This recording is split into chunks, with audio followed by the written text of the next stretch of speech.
Hello everyone, welcome back to another mini vlog. সেদিন আমি প্রথমবার করেছিলাম সর্ষে দিয়ে পাবদা মাছের ঝাল, আর খেতে কিন্তু অসম্ভব সুন্দর হয়েছিল। তো ফার্স্টেই দেখো আমি নুন, হলুদ আর একটু তেল লাগিয়ে নিলাম। তেলটা মার কথাতেই লাগিয়েছিলাম, এর ফলে নাকি মাছ ভাজার সময় ভেঙে যায় না, খুব ভালোভাবেই উঠে যায়।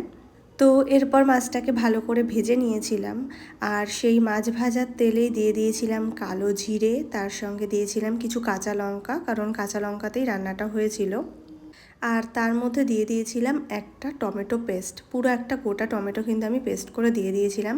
সেটা একটু ফুটে ভালো করে তেল যখন বেরিয়ে আসবে তখন আমি দিয়েছিলাম সর্ষে বাটা, যেটা আমি গ্রাইন্ডারে পেস্ট করে রেখেছিলাম। আর সেটা দিয়ে ভালো করে একটু ফুটিয়ে উঠলে একটু সামান্যই জল দিয়েছিলাম, বেশি জল আমি দেইনি, কারণ আমি চেয়েছিলাম জিনিসটা বেশ ঘন ঘনর মধ্যে হোক।